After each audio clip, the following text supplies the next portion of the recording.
같이 보자. 문제부터 읽어봅시다. 윗글을 통해 알 수 있는 내용으로 적절하지 않은 것 이렇게 되어 있고, 아까는 요 첫 번째 문제가 주제 정도 물어보는 거였지 가나, 그치? 예, 요거는 일치 불일치 문제인 것 같아. 그냥 대략적으로만 봐도 알잖아, 그 정도는. 그래서 주제를 물어보는 문제냐, 아니면 글의 전개 방식을 묻는 문제냐, 일치 불일치 문제를 묻는 문제냐, 이런 것 정도는 파악해 놓고 가면 좋을 것 같아. 생각하면서 풀자. 적절하지 않은 것이라고 되어 있고, 우리 보기는 한 문장 정도 읽어보기로 했었어. 식품을 제조할 때는 우리가 알고 있는 일반적인 재료 외에도 다양한 물질이 사용된다 라고 되어 있네. 그냥 넘어가자. 뭐 식품에 관련된 문제인가 봐. 기억은 뭐니? 안전계수라는 거고, 동물과 사람 간의 종간 차이를 10, 사람 간의 차이를 10으로 두어 두 수를 곱하여 얻는다 라고 되어 있네. 그렇대 그냥. 아직 뭔지 모르겠어.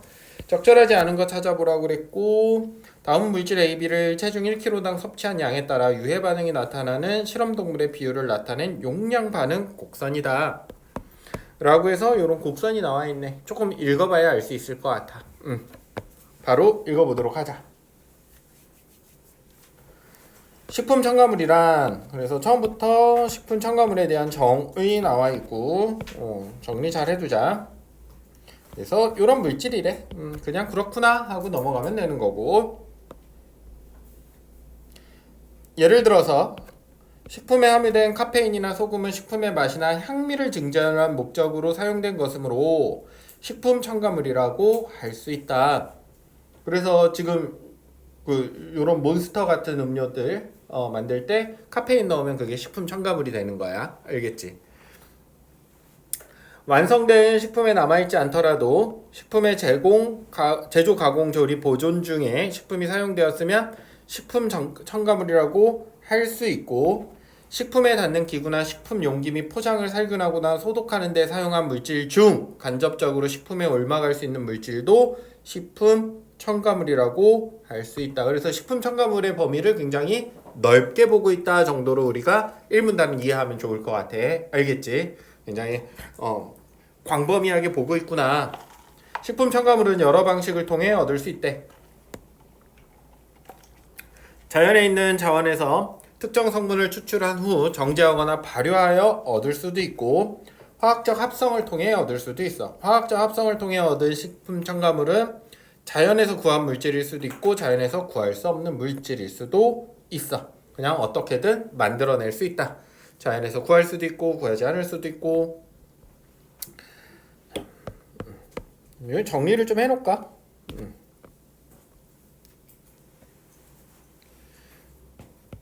자연자원에서, 또 하나 더 화학적으로, 자연에서는 정제하거나 발효할 수 있고, 화학 합성이지. 두 가지 종류가 있어. 자연에서 구할 수 있구나, 자연에서 구할 수 없거나. 그치? 자연에서 구한 걸 정제나 발효할 수 있고, 자연에서 구한 것들을 화학 합성할 수도 있고, 자연에서 구하지 못하는 것들을 화학 합성할 수도 있어. 식품 첨가물은 다양한 목적을 위해 사용할 수 있어. 다양한 목적 뭔지 보자. 얼른 체크하면 되겠지. 첫째로 특정한 식품 가공에 꼭 필요하며 식품의 제조를 위해 사용할 수 있어. 예를 들어 껌의 제조에는 씹을 때 점성이 있으며 녹지 않는 물질인 껌 기초제. 이게 뭐야? 씹을 때 점성이 있고 녹지 않는 물질. 이게 꼭 필요해. 또 응고제는 이거야. 콩물을 단단한 조직으로 만들어주는 애를 응고제라고 그래. 두 번째로, 그래서 첫째는 꼭 필요한 거, 식품의 보존성과 저장성을 높이기 위해 사용할 수도 있어. 식품 첨가물인 산화방지제를 사용하여 식품 내 지방질의 산화로 인한 독성 물질을 생성을 막는 것이 이에 해당한다 라고 해서 여기가 이제 사례가 되겠지. 상하지 않게 만드는 거. 셋째로 식품에 대한 기호성을 높이기 위해서 그래서 여기가 이제 사례가 되겠고, 향료, 향미 증진제, 착색료, 색깔 내는 거 어렵지 않네. 넷째로 영양소, 칼슘을 인위적으로 첨가하는 것 같은 거. 그래서 이렇게 네 번째, 단순하지. 하나의 식품 첨가물을 식품 제조 시에 한 가지 목적을 위해 사용할 수도 있지만 동시에 여러 가지 목적을 위해 사용할 수도 있다. 하나가 응고제의 역할도 하면서 영양소도 있을 수 있다. 이렇게 얘기하고 있는 거야. 모든 물질의 섭취량에 따라 우리 몸에 부정적인 영향을 미칠 수 있는데 식품 첨가물도 마찬가지야. 다시 말해서 우리가 흔히 섭취하는 식품 첨가물도 많은 양을 섭취하게 되면 인체에 해가 될 수 있어. 특정 물질의 안정성 및 유해성은 해당 물질의 섭취나 투여에 따라 유해 반응이 나타나 실험 대상의 비율을 나타낸 용량 반응 곡선으로 살펴볼 수 있어. 이게 뭐냐면 해당 물질의 섭취나 투여에 따라 유해 반응이 나타난 실험 대상의 비율을 그래프로 나타낸 게 용량 반응 곡선이야. 10g 넣어보고 20g 넣어보고 30g 넣어보고 했을 때 10명 중에 몇 명이 아팠느냐. 10g은 뭐 한 명도 안 아팠고 20g일 때 10명 중에 뭐 3명이 아팠고 30g 되면 한 10명 중에 10명이 죽더라. 그럼 30g부터는 치사량이다. 이렇게 판단하겠지. 반응 곡선. 식품 첨가물 또한 용량 반응 곡선을 통해 안정성 및 유해성을 파악할 수 있어. 식품의 섭취량은 식품 종류에 따라 다를 수 있고 특정 식품의 첨가물의 용량 반응 곡선만으로는 식품 하나에 포함될 수 있는 식품 첨가물의 양을 쉽게 판단하기 어려워. 사람들이 어떤 거는 되게 자주 먹고 많이 먹는데 식품 첨가물이 조금 들어갔어도 그거는 그럼 영향을 많이 주겠지. 그치? 근데 아주 가끔 먹는 거면 식품 첨가물이 좀 유해한 식품 첨가물이 많이 들어가도 덜 유해하겠지. 그런 얘기야. 그러니까 이제 그거를 식품 첨가물이 얼마나 유해한 게 들어갔느냐 단순하게 그렇게 보기는 좀 어렵다는 거야. 사람들이 얼마나 자주 먹는지 이런 것까지 좀 봐야 돼. 해당 물질의 유해성과 식품 종류에 따른 섭취량까지 고려를 해서 식품 종류별로 중량당 함유할 수 있는 식품 첨가물의 양을 법적으로 제한하고 있고, 그러나 식품을 섭취하는 사람의 체중과 식품 섭취량은 또 달라.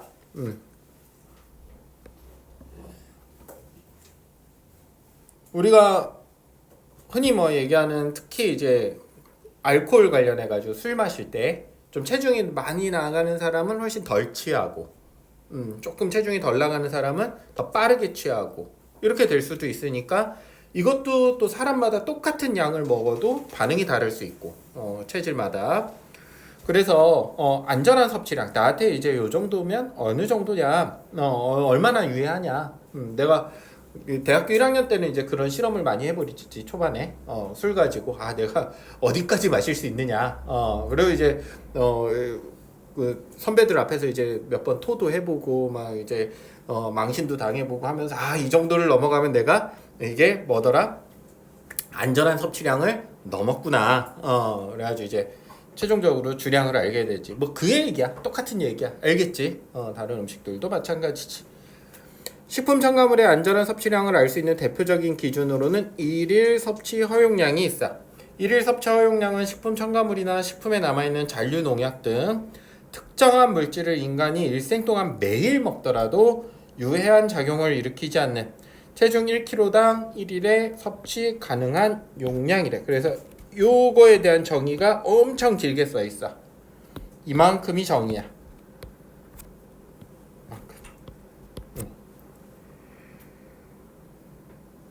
일생 동안 매일 같은 양을 먹어도 전혀 유해하지 않은 정도의 양. 거기까지는 먹어도 상관없어. 매일 섭취할 경우에 발생하는 만성 독성을 근거로 산출된 값으로 최대 무독성량을 안전계수 100으로 나누어 계산한 값이다. 그래서 우리 최대 무독성 일일 섭취 허용량, 요거는 최대 무독성량을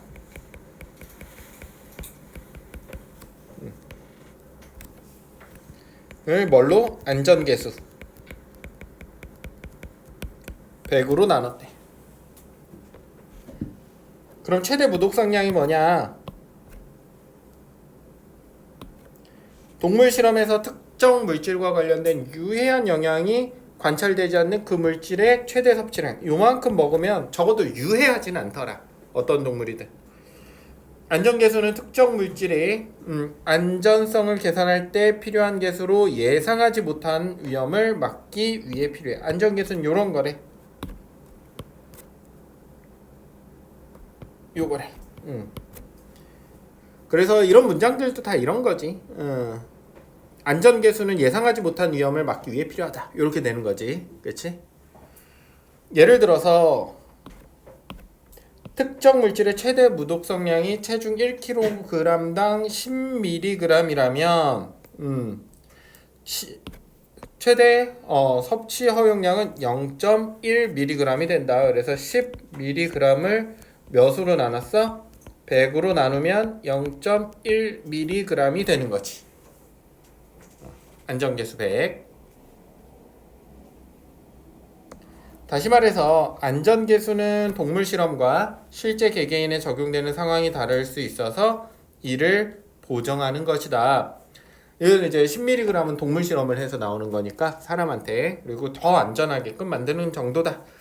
안전 계수는 동물 간 사람 간 종간 차이를 10으로 두고 사람 간의 차이를 10으로 두어서 10 곱하기 10으로 했더니 몇 나왔대? 100 나왔대. 요게 그래서 이렇게 나온다는 뜻이야. 그래서 100으로 나누는 거래. 쥐랑 우리랑 한 차이 나는 거 10 정도. 그 다음에 우리 개인마다 차이 있을 수 있는 거, 뭐 몸무게가 좀 적은 사람, 혹은 뭐 간이 좀 약한 사람, 뭐 이런 사람들 다 포함해서 그래서 10mg은 쥐가 먹어도 되는 건데 사람은 그럼 사람은 한 10 나눠가지고 안전하게 1mg. 근데 사람마다 좀 다를 수 있으니까 더 안전하게 10으로 한 번 더 나눠서 0.1. 괜찮니? 자, 뭐 나머지는 건강한 사람이라면 섭취 허용량을 섭취해도 되는데 장기간에 걸쳐 섭취한 양의 하루 평균이 1일 섭취 허용량 이하라면 유해한 영향이 나타나기 어렵다. 요 정도 이하로 먹으면 괜찮더라. 자, 14번 한번 보자. 윗글을 통해 알 수 있는 내용으로 적절하지 않은 것. 두부와 껌은 일반적으로 특정 식품 첨가물을 사용하여 제조한다 라고 되어 있는데, 이거 아까 사례에 나와 있었지. 예를 들어 얼른 찾아보면 되겠지. 우리 체크해놨으니까. 그래서 이거 너무 기니까 줄 안 치고 바로 써줄게. 14-1번의 근거네. 껌 기초제랑 뭐 응고제. 너희 두부 만드는 거 보면 너무 신기하지 않니? 그걸 누가 그렇게 만들 생각을 처음에 했을까? 콩을 갈아서 간수를 넣고 굳혀서 짜가지고 틀에 넣고, 도대체 아니 이게 결과물 도대체 누가 콩을 가지고 그걸 만들 생각을 했을까? 어떻게 하다 그게 만들어졌을까? 미스테리야. 자, 보자. 2번 식품의 맛에는 영향을 미치지 않으면서 식품의 색깔을 변화시키는 물질은 식품 첨가물이 될 수 있다라고 되어 있는데, 요 부분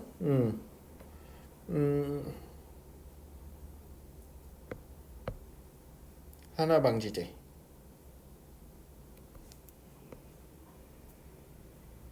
칼슘, 색깔을 변화시키는 거 여기 있네. 착색료를 첨가하면 색깔을 개선해 먹는 즐거움만 더해준다. 14-2번.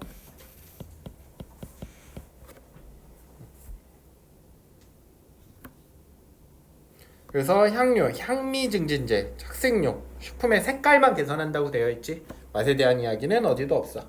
괜찮을 것 같아. 근데 조금 완벽하게 이제 일치하는 부분이 없으니까 완벽하게 일치하는 부분이 없으니까 후보로 두는 것도 괜찮을 것 같아. 알겠지? 이런 부분이 안 나와 있으니까 맛에는 영향을 미치지 않으면서 조금 찾기 어려우니까. 3번 한번 보자. 네, 이 정도면 넉넉히 맞다고 봐야지 사실은. 3번 추론 가능하니까. 2번 정도는 식품의 생산 과정 중에서 향미를 증진한 목적으로 카페인을 첨가하는 것은 식품 첨가물의 사용으로 볼 수 있다라고 되어 있네. 카페인 여기 있어. 14-3번.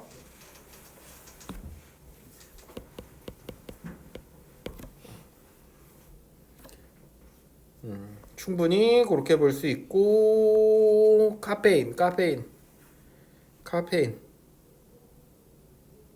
어디니? 나만 못 찾니? 아까 카페인이 있었는데 여기 있다. 식품에 감미, 향미를 증진할 목적 이렇게 써있지. 이걸 완전히 찾을 수 있어. 14-3번은 확실해. 14-3번 4번 한번 보자. 식품을 조리하는 과정 중에 재료에서 손실된 영양소를 인위적으로 첨가한 것은 식품 첨가물의 사용에 해당하지 않는다 라고 되어 있네. 답 4번이네. 요 부분 있지? 14-4번 요 윗부분도 있고 식품 자체에 부족하게 돼 포함된 영양소나 식품 가공 중 손실된 영양소를 보충하기 위해 식품 첨가할 수 있다 라고 되어 있고 그래서 그냥 4번이 너무 완벽하게 답이야. 그치? 2번은 고민할 필요가 없겠네 더 이상. 15번 보자. 다양한 물질, 효모 등 밀가루 반죽을 부풀게 하는 물질을 팽창제라고 하고 팽창제가 없으면 일반적으로 빵을 제조할 수 없어. 안식 향산은 매실 등 열매에서 추출하거나 화학적 합성을 통해 얻을 수 있는 물질로 식품의 부패를 막는 효과가 있고 수산화나트륨은 인체에 유해한 물질이지만 수분 손실을 방지해 보존성을 높이거나 식품의 산도를 조절할 목적으로 사용하기도 하더라. 적절하지 않은 거 1번 자연에서 얻을 수 있는 자연에 있는 자원에서 추출한 안식 향산뿐 아니라 화학적 합성을 통해 얻은 안식 향산도 이거 맞지? 그래서 여기 보면 이 부분에 있지.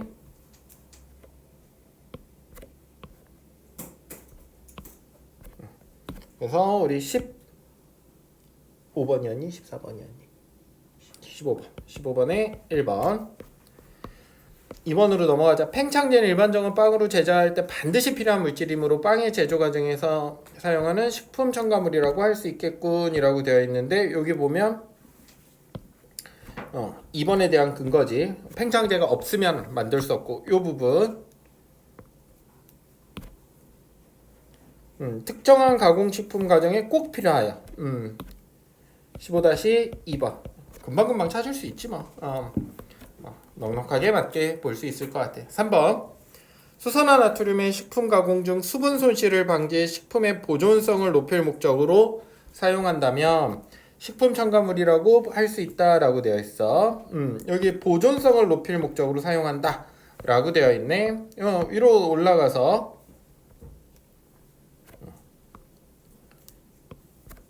이 부분에 있지. 바로바로 찾을 수 있어야 돼. 15-3번 빨리빨리 찾아서 문제 풀어야 돼. 4번 안식향산이 식품의 부패를 막는 긍정적인 효과가 있어도 인체에 부정적 영향을 미칠 수 있다면 사용량을 법적으로 제한하겠군 이라고 되어 있어. 이 부분에 있지.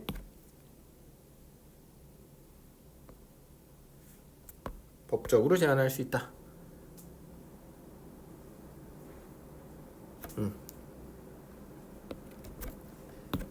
15-4번 그래서 유해성이 있으면 법적으로 제한할 수 있다 라고 되어 있어. 제한하겠지. 당연히 답 5번이 되겠네. 안식향산이나 수산화나트륨이 식품 제조 과정에 사용된 후 완전히 제거되어 완성된 식품에는 포함되어 있지 않다면 식품 첨가물의 사용으로 볼 수 없겠군 이라고 되어 있는데 이 부분 완성된 식품에 남아있지 않더라도 식품 첨가물이라고 할 수 있다라고 되어 있지. 15-5번 완전히 찾아서 문제 풀 수 있었네. 어렵지 않았어. 찾을 수 있으면 어렵지 않아. 그대로 나와있으니까. 기억의 이유가 뭐였어? 뭐 종간 차이 이거였네. 16번 이해했으면 어렵지 않아.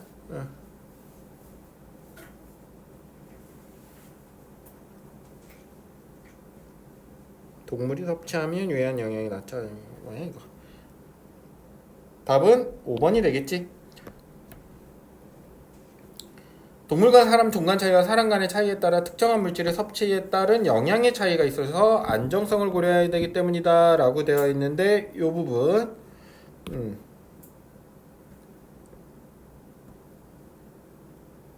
동물 실험과 실제 개개인에 적용되는 이게 다를 수 있어서 이를 보정하기 위한 것이라고 바로 앞문장에 나와 있기 때문에 그대로 나와 있지. 16번에 5번 바로 찾을 수 있고 17번도 보자. AB를 1kg당 섭취한 양에 따라 곡선 A는 특정 어류의 내장 등에 존재하는 독성 물질. 약간 보거 이런 건가 봐. 그치? 누가 보거를 처음 먹기 시작했을까? 그 많이 죽었을 거 아니야 먹다가 처음에. 그래서 독이 있는 걸 알았을 거 아니야. 근데도 먹은 이유가 뭘까? 신기해. 그치? 고사리도 되게 독성이 강한 거 알고 있니? 그래서 우리나라에서밖에 안 먹어 거의 고사리를. 그거를 이제 우리나라 사람들은 찌고 말리고 찌고 말리고 해서 독성을 제거한 다음에 먹어. 대단한 사람들이야. 그치? 믿어지지가 않아. 어쨌든 보자. 실험 결과에 나타나지 않은 예외적인 유해성은 없다라고 해서 이게 막 수능에서 자주 나오는 표현들이야. 그러니까 이 상황 외에는 고려하지 말자. 안 그러면 이제 다양한 상황들이 있기 때문에 이제 문제 의의 제기가 있겠지. 그래서 그런 거 의외 없다라고 되어 있고 17번 적절하지 않은 거 찾으라고 그랬고 우리 A는 독성 물질이지만 섭취량에 따라 동물에게 유해한 반응이 나타나지 않을 수 있다라고 되어 있는데 요 부분 있네. 그치? 요만큼 섭취하면 반응률 0이잖아. 0.1만 먹으면 돼. A는 소량 섭취해도 유해 반응이 나타나 식품에 첨가하기는 어려운 물질이지만 일일 섭취의 허용량을 당연히 계산할 수 있지. 그치? 왜냐면 요만큼만 먹으면 되니까. 또 100으로 나누면 되잖아 이거를. 그럼 0.01 정도만 먹으면 되지 않을까? 그럼에도 먹으려고 할까? B는 섭취하는 사람의 체중이 달라지더라도 일일 섭취 허용량이 달라지지 않을 것이다 라고 되어 있네. 그렇지. 나중에 이제 뭘로 요걸로 이제 보정을 하잖아 개인.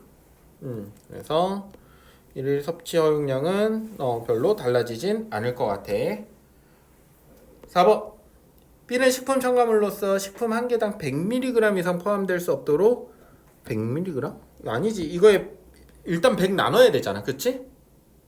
그래서 요 부분 17-4번 그래서 무해한 정도를 100으로 또 나눠야 돼가지고 답 4번이네. 어렵지 않지? 이렇게 정리하면 될 것 같아.